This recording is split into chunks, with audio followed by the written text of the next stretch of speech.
Vamos a ir directamente.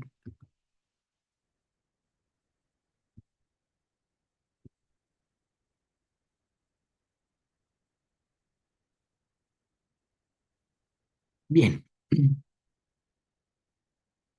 Haremos un repaso de lo que hemos hecho en la última clase. Hemos hablado sobre la trombosis, que es el proceso de formación del trombo, y que el trombo era un coágulo que se forma dentro de los vasos sanguíneos, que no están rotos, sino que tienen lesión de las células endoteliales, y esto permite que los componentes de la sangre, especialmente el sistema de la coagulación, se active para poder formar una masa sólida que está adherida a los vasos sanguíneos, a la porción subendotelial, y se forma ahí una masa sólida de todos los componentes de la sangre más el sistema de la coagulación, cuyo producto final es la fibrina.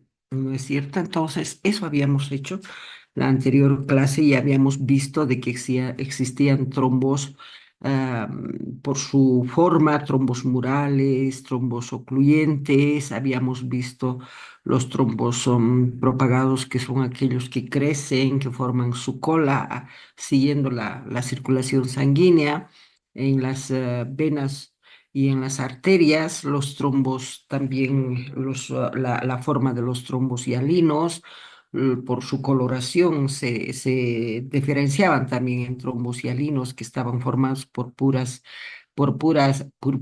fibrina, generalmente los vasos de pequeño calibre en los capilares, los trombos rojos que eran completamente rojos porque tenía mayor cantidad de matíes, los trombos blancos por plaquetas y fibrina, y los trombos mixtos que eran blancos y rojos donde se formaban las líneas de sangre. También hemos visto la evolución de los trombos. Habíamos dicho que los trombos podían evolucionar disolviéndose por todos los factores anticoagulantes que existían o los factores de dilución. Existían algunas sustancias que diluían los trombos a nivel de la circulación sanguínea, y los fármacos fibrinolíticos también había que romper las mallas de fibrina para poder disolver estos trombos que se formaban.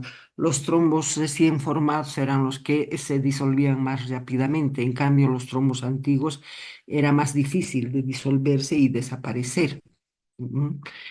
Por los simples mecanismos fibrinolíticos que tiene la sangre, sino que había que realizar un tratamiento fibrinolítico. Luego teníamos de que se podían embolizar. Eso significaba de que los trombos se pueden fragmentar en pequeños masas trombóticas, y esas viajaban junto con la circulación sanguínea, y a eso se llamaba la formación de émbolos, ¿no es cierto? Que viajan junto con la circulación sanguínea. Pueden ser venosos, arteriales, murales, etc. La propagación, que era el crecimiento, ¿no es cierto?, del trombo, formando una cola. eh, en aquellos trombos venosos crecían en forma anterógrada, y los arteriales en forma retrógrada. Y la organización era cuando el trombo era muy antiguo, no se podía disolver, no se podía fragmentar, y se convertía en tejido fibroconectivo vascularizado, y era parte de la pared de los vasos sanguíneos. Y por último, no por último, en lo quinto, tenemos de que estos trombos podían haber obstruido toda la luz del vaso sanguíneo, y con la fuerza de la circulación sanguínea se podía volver a abrir un conducto, y ese conducto se reendotelizaba, y eso se decía recanalización. Y por último, estos trombos se podían infectar, ¿no es cierto? Entonces, esos trombos infectados por bacterias, se podía formar una masa inflamatoria que se erosionaba, se debilitaba la pared vascular, y se podía formar un aneurisma micótico en esa pared vascular debilitada por la inflamación de este trombo infectado por bacterias. Esa era la evolución de los trombos. Luego también hemos visto las características clínicas tanto de los trombos venosos, ¿no es cierto? Y ahí veíamos los trombos venosos generalmente eran ocluyentes, ¿no es cierto? Y causaban congestión, dolor, edema distal, ¿no es cierto?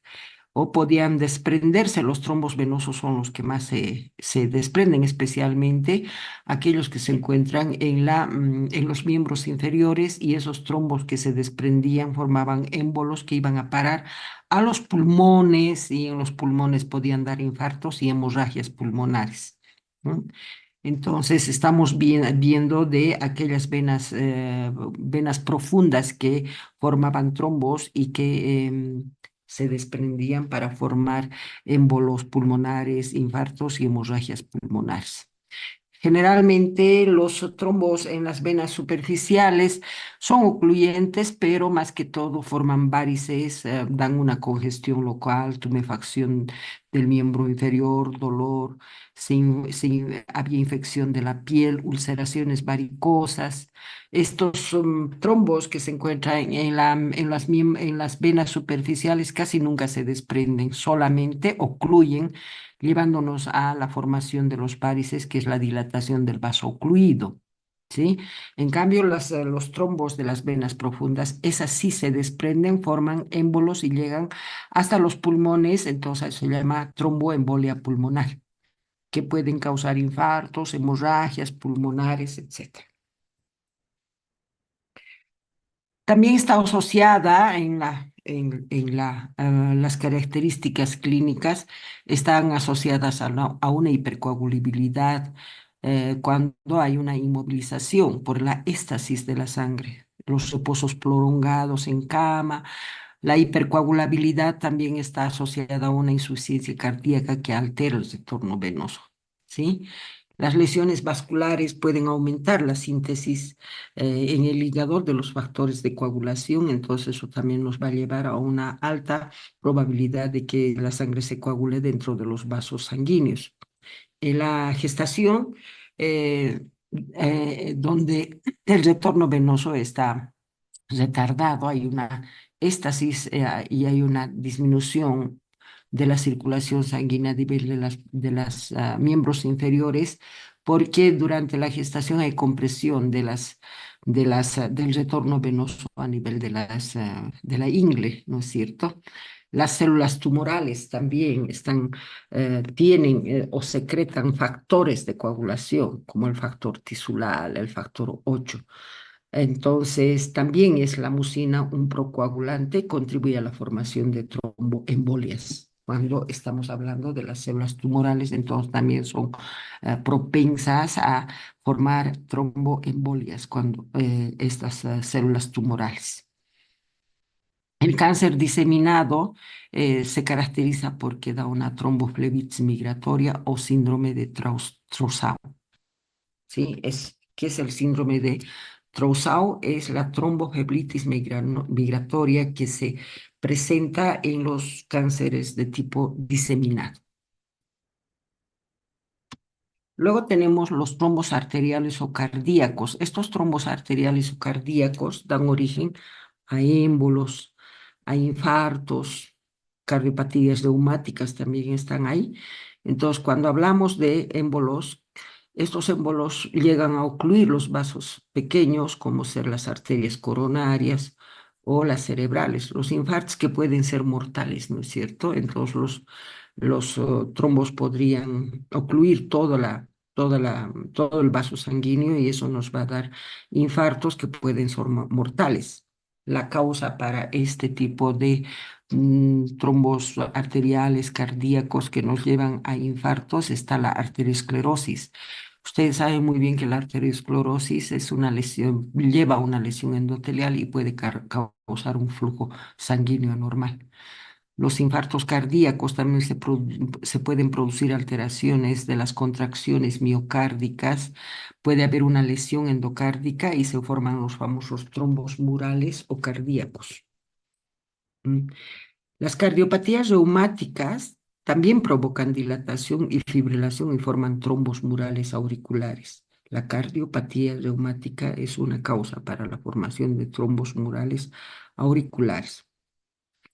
Ahora, los trombos murales cardíacos y aórticos son los responsables de formar los émbolos sistémicos. Se llama émbolo sistémica cuando está afecta a cualquier tipo de tejido, encéfalo, riñones, intestinos, vaso. Esa es la característica de los émbolos sistémicos, ¿sí? Que son debido a trombos murales cardíacos o aórticos. De estos trombos murales que son muy grandes a nivel del corazón, a nivel de la aorta, se desprenden y se forman los émbolos sistémicos.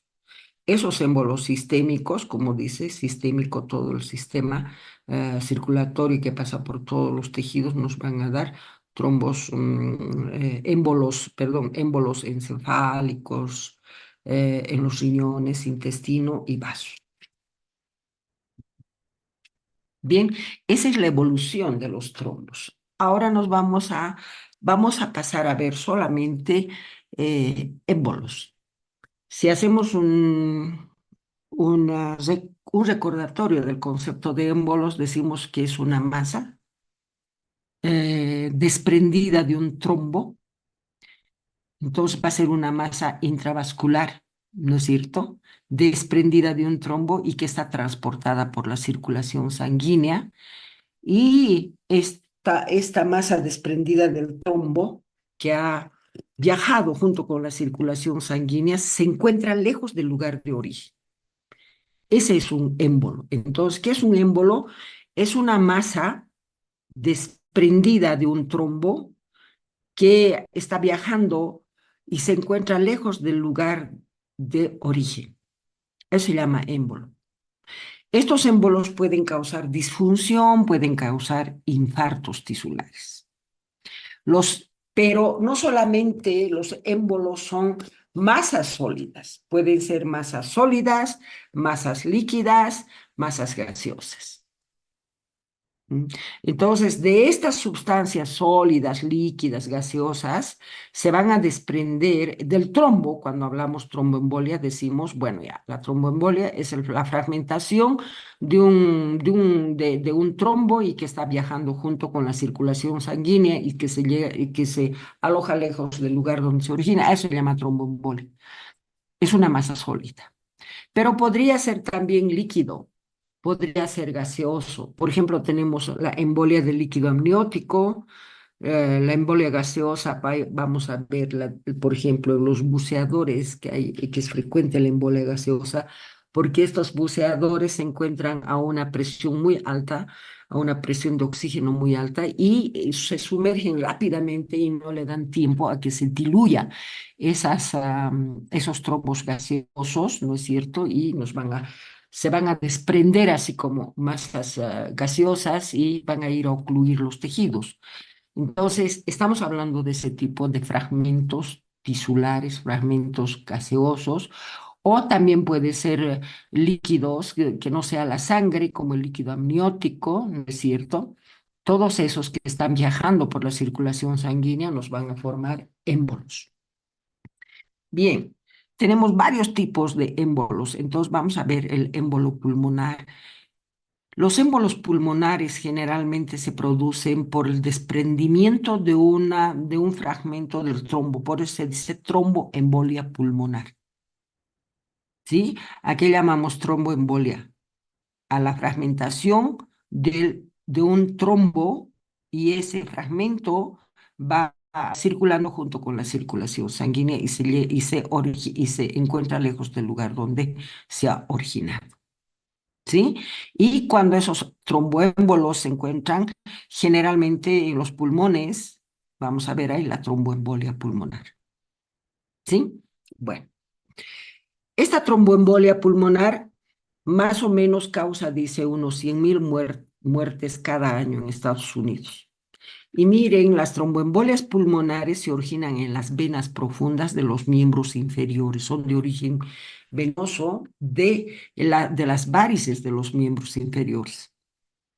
En un 95% las tromboembolias pulmonares entonces provienen de las varices de los miembros inferiores, donde se encuentran los trombos y se fragmentan y se convierten en tromboembolias. Y cuando se alojan en los pulmones se dice tromboembolia pulmonar.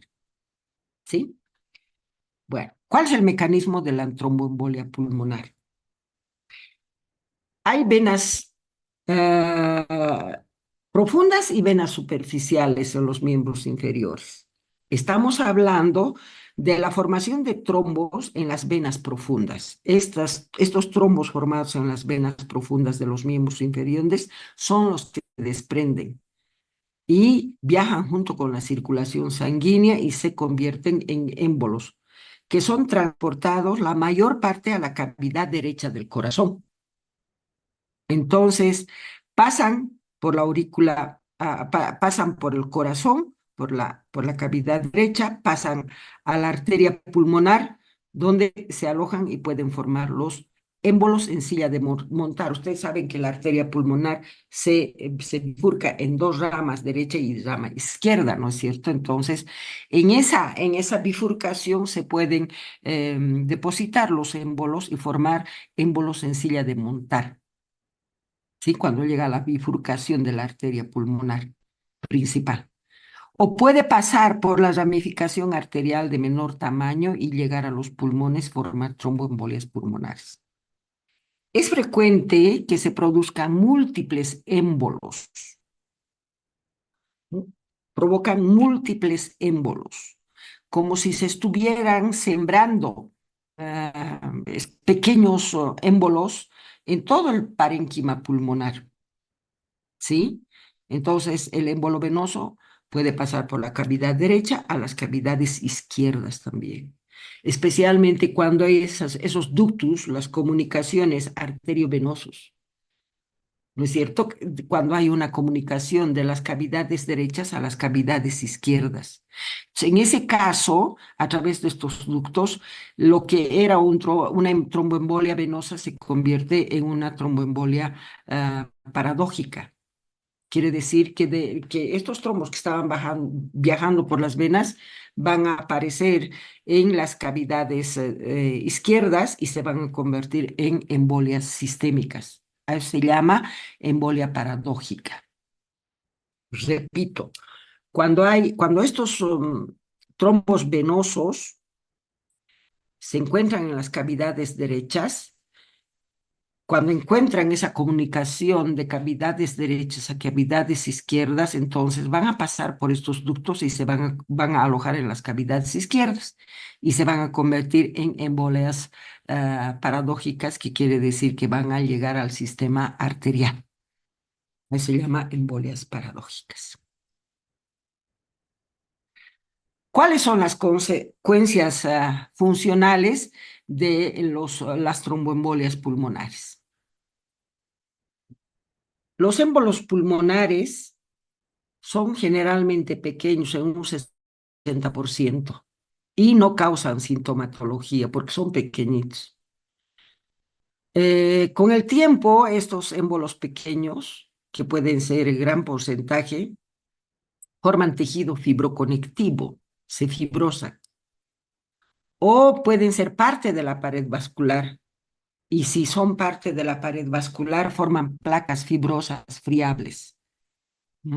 Pero sintomatológicamente casi no causan ninguna sintomatología estos émbolos pulmonares cuando son pequeñitos. Si estos émbolos pulmonares obstruyen la arteria pulmonar, que es en un 60% pueden obstruir la arteria pulmonar, va a causar muerte súbita, va a causar insuficiencia cardíaca derecha. Son las famosas cardiopatías pulmonares, o puede causar un colapso cardiopulmonar. ¿Sí? Si la obstrucción de la arteria pulmonar es de un 60%. Si obstruye la arteria pulmonar de gran tamaño, ¿sí? De tamaño mediano, se pueden romper los vasos sanguíneos causando hemorragias pulmonares, ¿sí? Porque la arteria bronquial que irriga el área afectado es cierto? Entonces, si se ha obstruido una arteria de gran tamaño, como tiene doble circulación, la otra arteria bronquial que está irrigando el área puede romperse y de esa manera causar hemorragias pulmonares. Pero si la arteria bronquial también está comprometido, entonces puede causar un infarto, ¿sí? Em, Ahora, la obstrucción de las arterias pulmonares terminales son las que causan hemorragias o infartos. Miren, la obstrucción de las arterias pulmonares terminales son las que causan hemorragias también e infartos. Por eso es que los infartos generalmente en los pulmones se encuentran siempre en la periferia del pulmón con una base dirigida hacia la pleura y el vértice dirigido hacia el vaso ocluido, ¿sí? Entonces, cuando hay una obstrucción de la arteria pulmonar terminal, causa hemorragia o infartos. Ahora, si en el pulmón son múltiples los émbolos, nos pueden causar una hipertensión o insuficiencia del ventrículo derecho.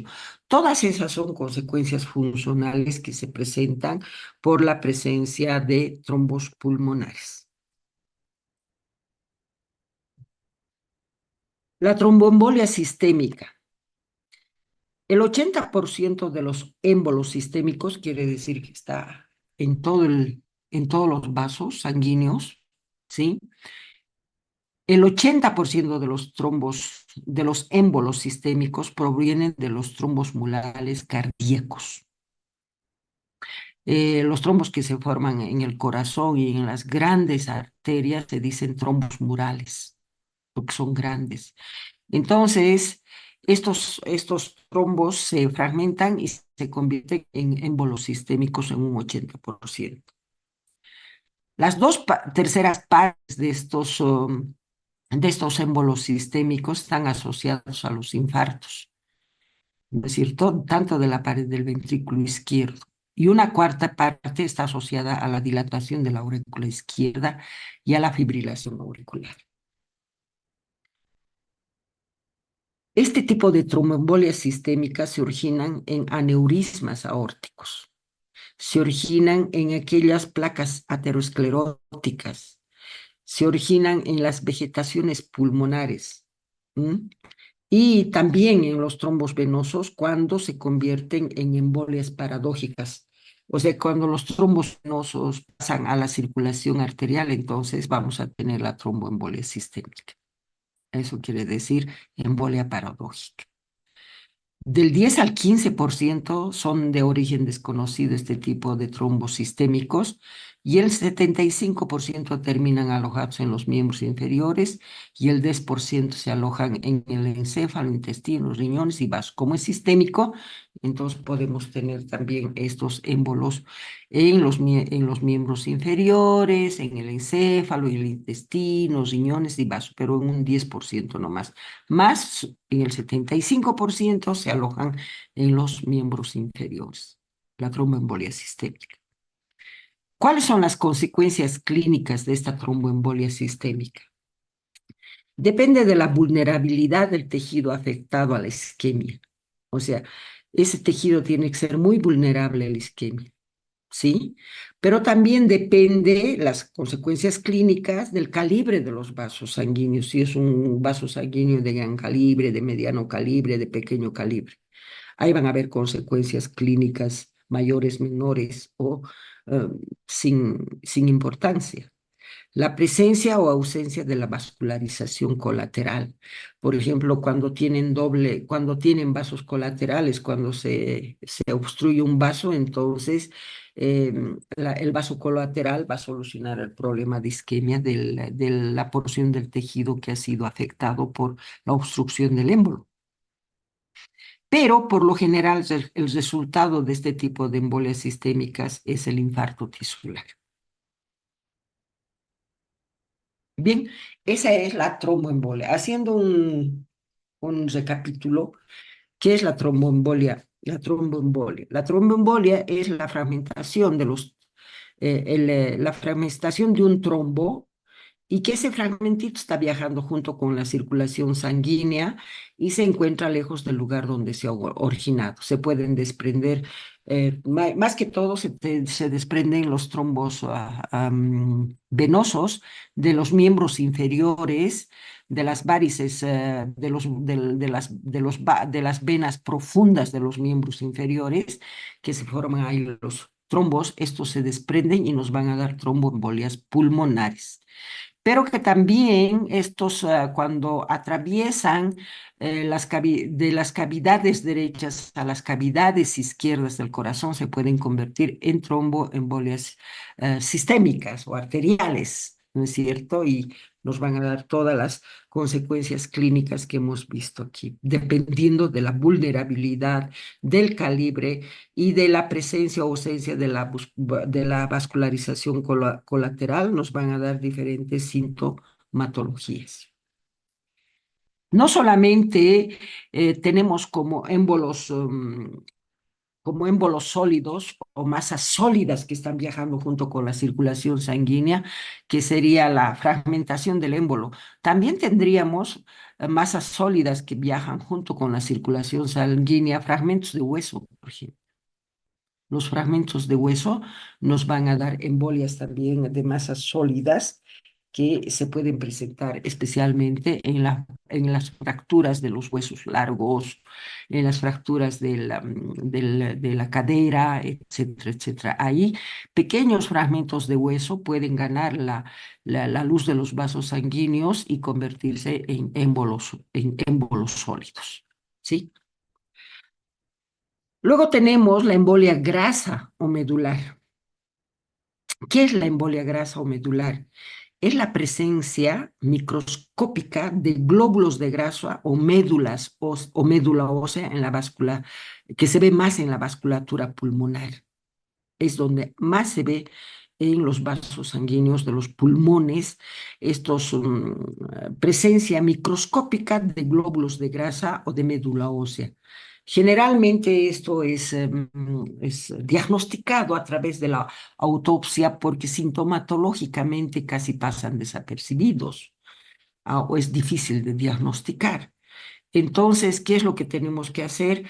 Tenemos que, si tenemos una sospecha de que es una embolia grasa o embolia medular, entonces tenemos que hacer tinciones especiales para grasa y vamos a ver en la vasculatura pulmonar la presencia de estos fragmentos de grasa, fragmentos de médula, y se hace el diagnóstico como embolia grasa o embolia medular a nivel de los vasos sanguíneos del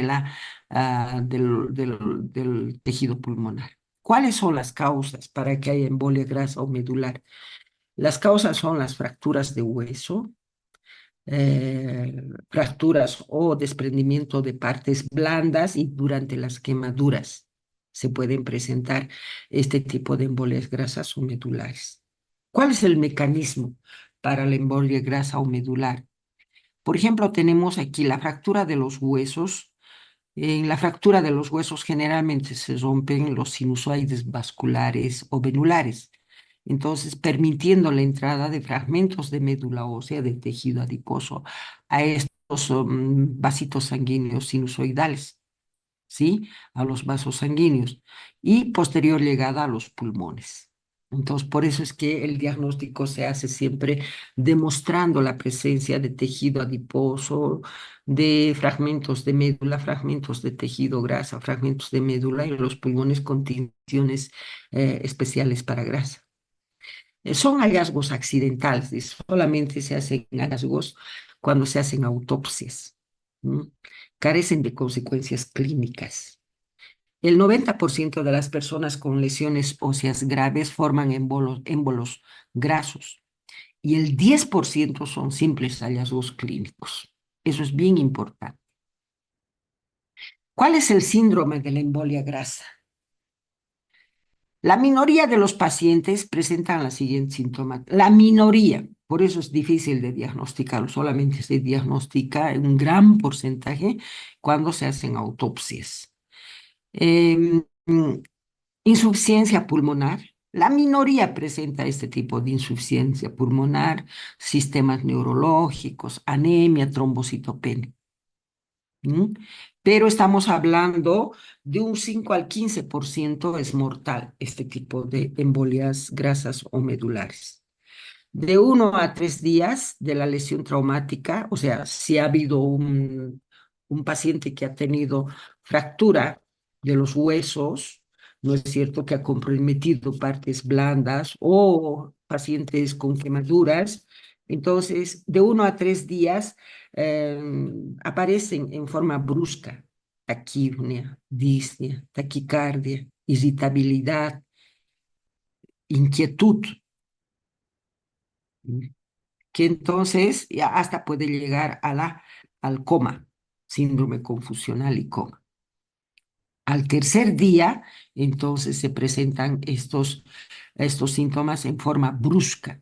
Entonces, nosotros podemos decir que probablemente es una embolia grasa o una embolia medular porque ha habido un antecedente de un traumatismo de partes óseas, de partes blandas, por ejemplo, un accidente de tránsito, ¿no es cierto? Entonces, ahí si a los 3 días, al primer día o hasta los 3 días, van a sufrir taquimia, disnea, taquicardia, irritabilidad, inquietud, el síndrome confusional y pueden llegar hasta el coma. Entonces, ahí se hace el diagnóstico de la embolia grasa.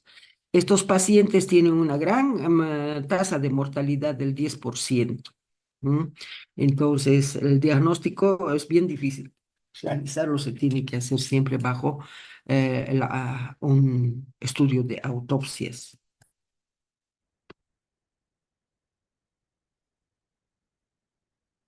Ahora, la trombocitopenia que se presenta en estos pacientes se presenta porque las plaquetas se adhieren a los glóbulos de grasa, ¿no?